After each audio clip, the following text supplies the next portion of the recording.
안녕하셨습니까? 지난 시간에 종교단체의 재산은 한인사회의 재산이나 시설이 되지 못한다는 말씀을 드렸고, 오늘은 이에 대한 대안에 대해서 말씀을 나누고자 합니다.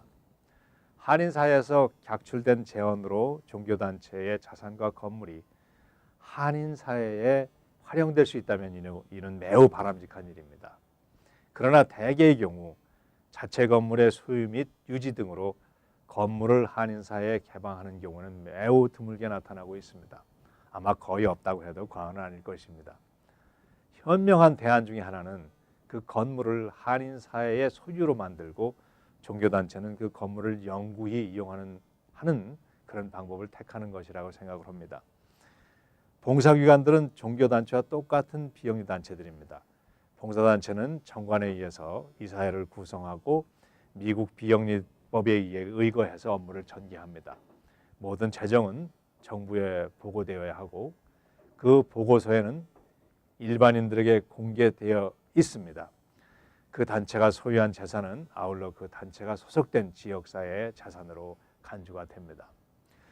저의 견해로서는 한인사회 재산을 개발하고 유지해 나갈 수 있는 방법 중 하나는 종교단체와 봉사단체가 함께 뜻을 합쳐서 건물을 만들고 그 소유는 봉사단체에 넘기고 종교단체는 그 장소를 영구히 사용할 수 있는 권리를 갖는 것이라고 생각을 합니다. 종교단체가 사용하지 아니하는 시간에는 봉사단체가 그 건물을 활용해서 다양한 서비스를 제공하고 지역사회에 공헌할 수가 있게 됩니다. 봉사단체가 특정 종교와 활동을 하는 것에 대해서는 문제를 제기할 수도 있습니다만은 건물 사용을 공유할 뿐 특정 종교의 활동이 봉사활동에 영향을 미치지 아니하는 규범을 만들면 해결될 수 있다고 봅니다. 이러한 대안이 시행되면 한인사회의 여러 가지 이로운 점들이 만들어낼 수가 있습니다.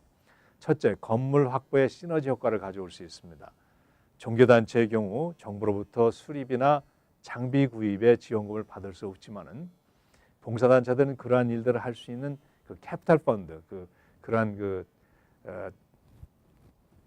수리하거나 장비를 살 수 있는 펀드를 받을 수 있기 때문입니다. 한편 한 단체가 건물을 구입하려면 재정적으로 힘들지만은 둘이 합쳐서 두 단체가 힘을 합치면 보다 수월하게 할 수 있기 때문입니다. 둘째로 종교단체의 경우 건물 운영의 어려움에서 벗어나 본래의 미션에 입각해서 좋은 장소에서 계속적으로 그 사명을 수행할 수 있다는 것입니다. 셋째, 봉사기관들은 보다 수월하게 외부로부터 재원을 확보할 수 있다고 생각을 합니다. 왜냐하면 건물 자체 건물이 있을 때 렌트비를 내지 아니하고 그 렌트 내는 만큼의 금액을 프로그램에 할당을 해서 그 프로그램의 내역을 업그레이드할 수 있기 때문입니다. 그러면 훨씬 더 경쟁력이 생기게 되겠죠. 넷째로 한인사회에 재산을 한인사회에 남겨서 후대들이 더 큰 일을 할 수 있을 때에 이것을 활용할 수 있게 되기 때문이라고 생각합니다.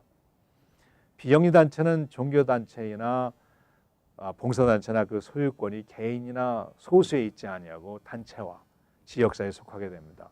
어느 누구도 개인적으로 사용할 수 없는 것입니다.